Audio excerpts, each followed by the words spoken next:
No pongas el amor en pausa. Regresamos con All We Need Is Love.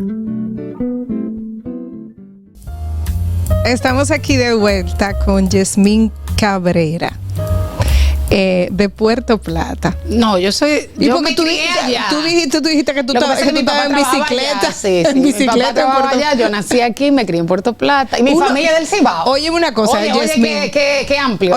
Mi familia de Moca. Yo nací aquí y me crié en Puerto Plata. Óyeme una cosa, Yasmín. Tú tienes un norte por todos los lados. Ajá. Un cibao por todos lados. Un cibao por todos lados. Los toros, porque mi esposo del este. Entonces yo tengo un mangú, ¿verdad? Di que soy nacional. Sí. Literalmente nacional. No, uno es de donde uno se cría.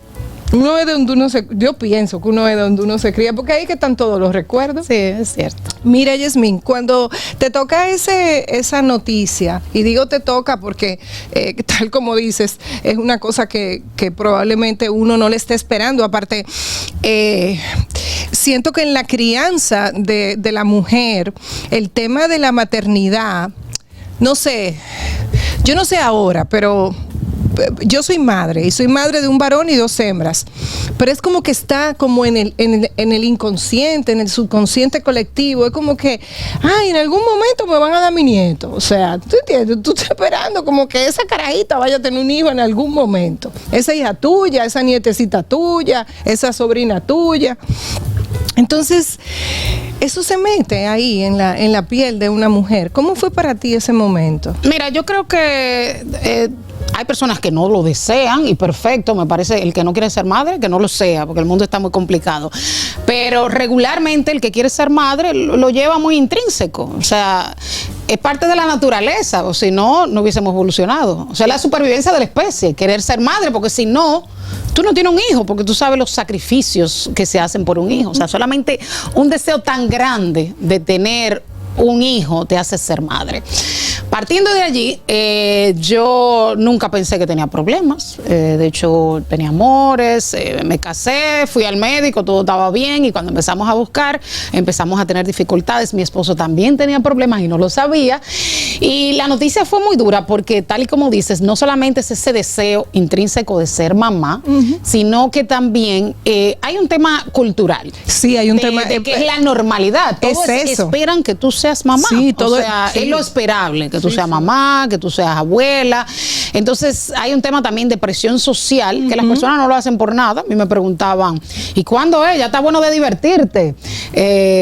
Ya ustedes han salido mucho. Ponte a tener el hijo. Y había personas... Pero yo no entiendo cómo la gente lleva esa contabilidad de que ya ustedes tienen tiempo divirtiéndose. Sí, ¿En serio? Pero había gente que me decía, mira, los hijos son todo. Te va a quedar sola. Deja de estar priorizando la carrera. Entonces hay gente que a la ligera infiere cosas y saca conclusiones de tu vida sin conocerte. O sea, ¿para cuándo los hijos? Yo creo que fue un buen aprendizaje de que uno no debe ser entrometido. Uno no debe inferir cosas. Hay preguntas que no se hacen. O sea, eso fue un aprendizaje de esa experiencia. Sobre lo que decías, al principio fue muy duro porque hay un tema primero de aceptación de la noticia, de que no, las probabilidades son mínimas. Nosotros primero tuvimos un proceso de in vitro, el primero que no resultó. El proceso es muy duro porque además de lo costoso que es, requiere de mucho esfuerzo, principalmente de la mujer, de someterse a tratamientos hormonales, de inyecciones, de chequeos. Te iba a preguntar, y perdóname que te interrumpa, ¿es muy doloroso, Yasmín, el proceso? Físicamente. Ajá. Es más emocionalmente que físicamente, porque es desgastante. Y hay un tema de ansiedad, porque el proceso es largo. Entonces, en cualquier fase se puede caer el proceso. Entonces, cada fase es como que una prueba. Y si no la pasa, eso es una prueba. Sí, pasaste esta fase. Desbloqueate eso. Ahora viene la otra fase. Entonces, te crea mucha ansiedad porque es largo. Entonces, como un día a la vez. Y en cualquier momento se puede caer eso y tiene que empezar de cero. Entonces es un proceso desgastante. Yo en el primero sí le comenté a muchísimas personas y mis amigas me preguntaban todos los días. Entonces ya en el segundo yo le voy a decir a 2 gente y le decía, no me preguntes, yo te digo, porque es desgastante. Además, ir todos los días al médico, inyectarte, chequearte, y cada vez que te hacen un análisis y te enrostran tu incapacidad de concebir, es más doloroso, porque es como que te están dando contra la pared. Porque cuando tú no tienes el tratamiento, te dicen, tú no puedes ser mamá y tú te olvidas de eso. Pero cuando tú tienes que chequearte, es como darte contra la pared. Yo entiendo que yo tuve acompañamiento psicológico, que yo misma lo busqué. En otros países, el mismo proceso de in vitro te incluye ese acompañamiento de un psicólogo. De hecho, en las clínicas hay un psicólogo que te puede auxiliar, porque es muy duro, es un proceso muy duro. Y las posibilidades son pocas. O sea, el in vitro no te asegura nada, no te devuelven el dinero. O sea, tú tienes que volver a intentar. Y la mayoría de la gente no lo vuelve a intentar, no solamente por la falta de recursos, porque es muy costoso, sino por no chocarse con la verdad nuevamente, de que tú no puedes. Entonces, es como una montaña rusa de ilusión, desilusión. De tú ilusionarte, ay sí, vamos a tenerlo, ponte positiva, pero no funcionó. Entonces ya en el segundo yo fui negativa. Yo dije, y el doctor me relajaba y me decía, pero esta mujer es rara. Estamos bien. Y yo no me voy a ilusionar, doctor. Yo no me voy a ilusionar. De hecho, yo salí embarazada y le digo a mi mamá, y me dice mi mamá, ¿y cómo salió la prueba? Y yo, positiva, pero todavía no celebro. ¿Pero tú estás embarazada o no estás embarazada? Y yo, sí, pero no. ¿Pero cómo así? Y yo, es que no sé si la segunda salga negativa, entonces yo no me voy a ilusionar. Y salió positiva. Pero hay un tema emocional, de un sub y baja, de tú soñar con ese bebé que no tienes, y que es un proceso de duelo cuando no se da, que mucha gente no entiende, porque es un duelo incomprendido, porque el bebé no existe, pero existe en tu mente, y ya tú te hiciste ilusiones con ese bebé que no ha nacido. Entonces es muy incomprendido, y la gente, si no funciona, te dice también cualquier cosa. Aquí tenemos dificultad para aconsejar en cuanto al duelo. Tú ves que tú vas a una funeraria y te dice, dale gracias a Dios, o Dios te va a ayudar. Fíjate. Imagínate con un proceso así de alguien que no existe, pero existe en tu mente. Fíjate que eso que tú dices del tema del duelo, Yasmín, el otro día me decía mi hija la primera, me decía, ¿cómo es posible que en una funeraria o en un proceso de despedir a alguien querido, la gente te dice, tú tienes que ser fuerte? Bueno, ese es el momento precisamente en el que tú tienes que llorar. Claro. O sea, no importando quién esté ahí, ese es el momento, porque para eso es el ritual, esa despedida. Si vas a llorar, hazlo ahí. Hay gente que nunca lloró y 3 años después llora. ¿Tú sabías eso? Sí. Y lo que tú dices es verdad. El tema del duelo, porque aquí hay mucha represión, aquí la gente se reprime. Ahora, tú has dicho, fíjate que óyeme una cosa, lo mío es fuerte, porque yo utilicé 2 palabras de las cuales no me arrepiento con relación a esta entrevista. No improvisas, o sea, no improvisación, y protección, refiriéndome a Valeria. En el caso tuyo, proteger a Valeria no es lo mismo que en el caso de cualquier otra madre. Y todas las madres queremos proteger, pero esto no es igual. Esto es porque además dijiste algo, y voy hacia ahí va mi pregunta. Dijiste que es tu hija única, o sea, no vuelves a someterte a ello. No. ¿Es una decisión que tomaste? Sí. No es un asunto solamente económico, además de que es costosísimo, vamos a empezar por ahí, sino también un asunto emocional. O sea, conlleva un desgaste muy grande, y yo no quiero quitarle ese tiempo precioso a mi hija. Además de que la posibilidad de que yo quede embarazada son muy pocas. De hecho, esto fue un milagro. O sea, el médico me decía, ustedes tuvieron suerte. Valeria fue un milagro. Mi folder decía casos delicados. Casos delicados. Casos delicados, o sea, caso casi imposible, caso perdido. ¿Entiendes?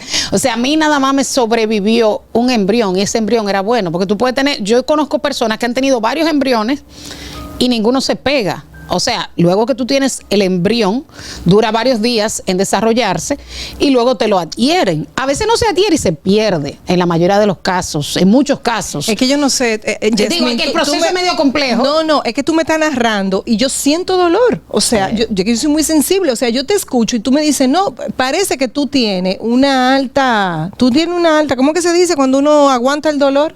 Una alta... Físicamente no, yo creo que emocionalmente más que físico. Sí, emocionalmente más que físico.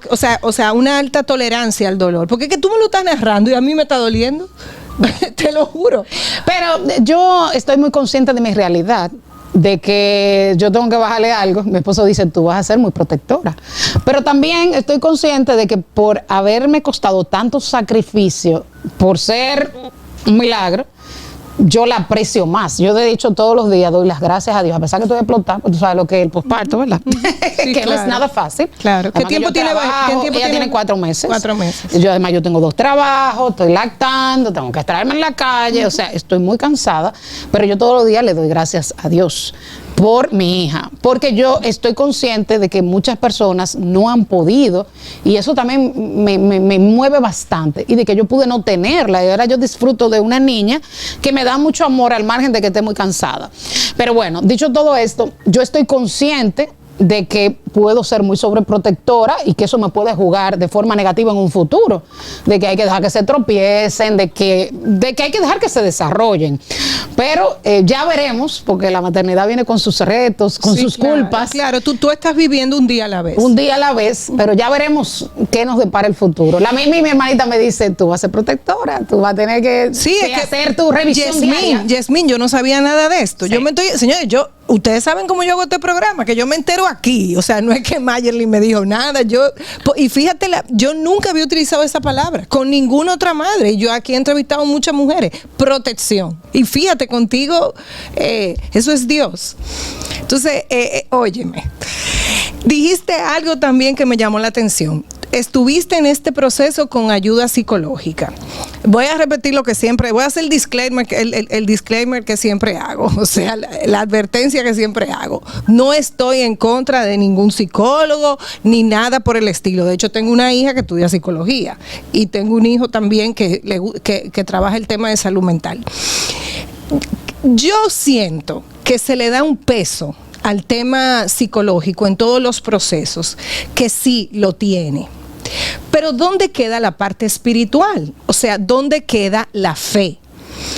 Porque como yo soy una persona muy creyente y yo he vivido tantos milagros uno tras otro, yo no entiendo por qué la gente no cree. Y ahora yo te pregunto, ¿tú crees más en Dios o Yo no? creo en Dios, pero no O sea, el Dios que la mayoría de la gente cree. O sea, ¿Cuál yo es tu creo, Dios? ¿Cuál es tu Dios? Yo creo en un ser superior, pero no creo en iglesias. O sea, yo no llevo una religión. Yo creo en hacer el bien. Yo doy las gracias a Dios todos los días. Yo entiendo que el mundo tiene mucha perfección para haber sido creado por sí mismo. O sea, a mí me gusta la ciencia, pero entiendo que debe haber una mano superior. Pero yo no creo en la religión. O sea, yo no me llevo de la religión. O sea, tú eres espiritual, pero no eres religiosa. Yo no soy religiosa y sí creo en la psicología. Yo, de hecho, he hecho procesos psicológicos de cierto determinado tiempo para superar algunos aspectos y yo lo he superado. Yo entiendo que no es el psicólogo que te dice cómo mejorar la cosa. O sea, hay mucho de uno, el psicólogo te da herramientas y hay mucho de uno y yo siento que he crecido. Pero cada caso es particular. Todo el mundo, cada persona puede encontrar una vía de crecimiento distinta. Lo que pasa, sí, Hay mucho de uno, de creer en lo que tú estás haciendo, de creer en ese espacio cerrado, ese espacio protegido, donde el psicólogo te da herramientas y tú estás conversando. Para mí yo lo veo como una amiga, pero una amiga que no me va a juzgar y que no me va a dar un consejo de acuerdo a su experiencia, porque a veces tú te pones a hablar con una amiga y te dice cualquier cosa y tú te sientes peor. Sí, lo que yo también, y de hecho, Yasmín, por ejemplo, mi hija que estudia psicología, mi hija me dice, mami, las cosas hay que hablarlas, hay que el dolor y las emociones hay que vivirlo y hay que sentirlo. Y si es en un contexto de confianza con un profesional, pues mucho mejor. Tristemente no hay tanto acceso, o sea, tú tienes que tener recursos económicos para tú acceder a un profesional de esa naturaleza. Ojalá eso se expandiera de otra forma, o sea, en otros niveles para la población completa, porque nosotros tenemos que enfrentar el tema de salud mental que existe aquí y en todos los países, ojo. Lo que yo te quiero decir es, Yasmín, con relación al tema espiritual, porque yo no estoy hablando de religión, que todo en la vida es una decisión. Y hay una parte que cuando yo hablo de espiritualidad y de ser creyente, yo no hablo de rituales religiosos, yo hablo de tú creer en ti, o sea, de tú ser resiliente y comprender a Dios ahí. en ese proceso de autoconocimiento. Te lo comento porque ¿por qué otras no han podido tener hijos y tú tuviste a Valeria? A Dios gracias. O sea, lo que Sin embargo, yo no quisiera... Lo que pasa es que la ciencia no puede responder eso. Sí, pero yo no quisiera dejar este mensaje de que Dios hizo ese favoritismo conmigo y Dios no lo hizo con otra. Porque el mensaje es delicado en el sentido de que hay personas que oran y no se le da tener un hijo. Entonces, pudiera como parecer que tú estás culpabilizando a la madre. O sea, pudiera entenderse que la madre es la culpable. O sea, además de todos los problemas que tiene que pasar por un proceso durísimo por no ser lo suficientemente creyente. Entonces, vengo con ese tema porque a mí también me pasó de que personas cuestionaban de que quizá yo no había orado lo suficiente. También habían personas que me decían que yo no era lo suficientemente positiva. Tú tienes que ser positivo. No sé si tú has escuchado que hay que estar relajado, que tiene que ser positivo, pero yo entiendo. Claro, pero es que lo que tú vas a decir ahora, eso es lo que yo quiero que tú digas. Yo no estoy, yo te estoy poniendo la pelota para que tú metas el gol. Yo entiendo, honestamente, te voy a hablar con toda la franqueza del mundo. Yo entiendo que hay un tema de probabilidad también. Hay un tema de probabilidad. Porque tú sabes, en la ciencia hay probabilidad. Pero, y hay probabilidad de un milagro. Yo le doy gracias a Dios por la niña, pero no entiendo que no porque otro no la tuvieran. No, hacia donde iba. Dios no se la dio a otro porque no quiso. No, hacia donde yo iba. Con el comentario que te hacía era, cuando yo te decía de esa resiliencia, de creer en uno, es a la aceptación.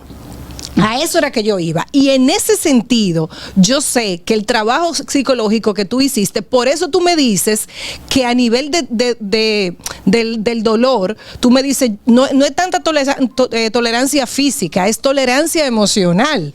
Porque tú entraste en un proceso de aceptación. Yo hice un cierre de que no iba a ser madre, ojo. Y ya el segundo proceso, no entró un dinero del fallecido suegro mío. Yo le dije, tu papá hubiese querido que tú tuvieras una hija. Ese dinero, no te voy a decir que no lo necesitamos, claro, todos necesitamos dinero, pero ese dinero nos llegó, fue de una herencia, vamos a utilizar parte de esa herencia para eso, porque tampoco lo teníamos como en planes, vamos a intentarlo de nuevo en nombre de tu papá, fue así. Pero ya yo había hecho un cierre, de hecho yo tengo 2 perros, incluyendo unos rescatados que son mis hijos, y yo lo había asumido como mis hijos, y yo dije, yo voy a ejercer la maternidad de otra forma. Tengo 2 perros, claro, no voy a comparar los perros con la gente, porque de una vez dicen, ¿quieren humanizar a los perros? No. Tengo sobrinos que amo. Perdóname, pero a veces los perros son mejores que la gente. Bueno, aunque eso lo dijiste tú, pero es cierto. Sí, pero también estamos buscando opciones de adopción, aunque el proceso aquí, eso es otro tema más largo, es muy duro, muy difícil, pero estamos buscando todas las opciones. O forma de ejercer esa parte de maternidad mía de ayudar a alguien, a apadrinar a algún niño. O sea, yo le estaba buscando la vuelta. Yo dije, bueno, hay gente que no tiene otras cosas, yo no voy a ser madre. Y sí, yo había cerrado con eso. Gracias a un acompañamiento, yo había cerrado con eso. Pero tú te das cuenta, Yasmín, lo que tú me acabas de decir, porque yo quiero que tú estés entendiendo por dónde que yo voy, porque no, o sea, aquí esto es All We Need Is Love. Yo no estoy hablando con un juicio de que usted cree, no cree, positivo. Eso también, esa positividad tóxica. No, yo lo dije al principio del inicio de este bloque. O sea, sentir las emociones, sentir el dolor, vivir el dolor. Y si usted es víctima de algo, usted es víctima. Eso, no te victimices. No, usted es víctima. Usted reconoce que usted es víctima y usted sigue adelante. Se mueve del lugar, pero tiene que haber un reconocimiento. Y un dolor que pasa. Yo hice mi duelo, yo veía al niño, yo lloraba. O sea, yo hice mi duelo, yo acepté, tú no vas a ser madre. Hay gente que no, hay gente que están en una cama y hay gente que tiene otra condición. Pero mira lo que yo voy con la espiritualidad, que esa es la parte de la psicología, que no, o sea, no. Y vuelvo y digo, yo creo en la psicología más que cualquier otra ciencia. Es una de las ciencias más lindas porque es el estudio del comportamiento y la conducta y te enseña a ver realidades y patrones. Pero fíjate lo que es la espiritualidad. Entra ese dinero y fíjate cómo tú lo ves. Lo que te quiero decir es, tú estás viendo las señales. Porque habrán señales. Yo no lo sé. Tú ahora que tú me lo dices, quizás yo te digo, mira, esa fue una señal. Claro que pero sí. Yo en el momento no. Óyeme, yo soy mayor que tú, yo te estoy diciendo que es una señal. Yo no lo percibí así. De hecho, yo no fui muy optimista. Yo le dije. Es que tú eres muy pragmática. Sí, ya, exacto. Yo soy muy racional. Yo le dije, ¿cuáles son las probabilidades, doctor? Tanto. Y yo, me voy a ir. Hay una probabilidad como de un tú estabas en número. 25%. Me voy a ilusionar un 25%. Y esa fue la ilusión que yo hice, un 25%. Pero yo lo intenté Porque yo le dije, mira, tú sabes que tu papá quisiera que fuéramos padres. Vamos a intentarlo, vamos a echar pleito, porque quién sabe si tenemos suerte. Así fue que yo lo hice. Y mi esposo estaba negado, porque él no quería pasar por el mismo dolor de que no funcionara. Porque él sí, la primera vez se dio un estrellón, porque él se ilusionó. Tú eres muy negativa, vamos a ponernos positivo. Él sí iba como en ese... Yo no, yo le dije, no, es un 25%. Es un 25%. Yo no lo voy a dar más de ahí. Vámonos a la pausa, Yasmín. Cuando regresemos, vamos a hablar de finalmente diste ahí con lo que quería dar, o sea, porque me estás siguiendo. Hablaste de tu esposo. Venimos con eso. Vamos a hablar de eso.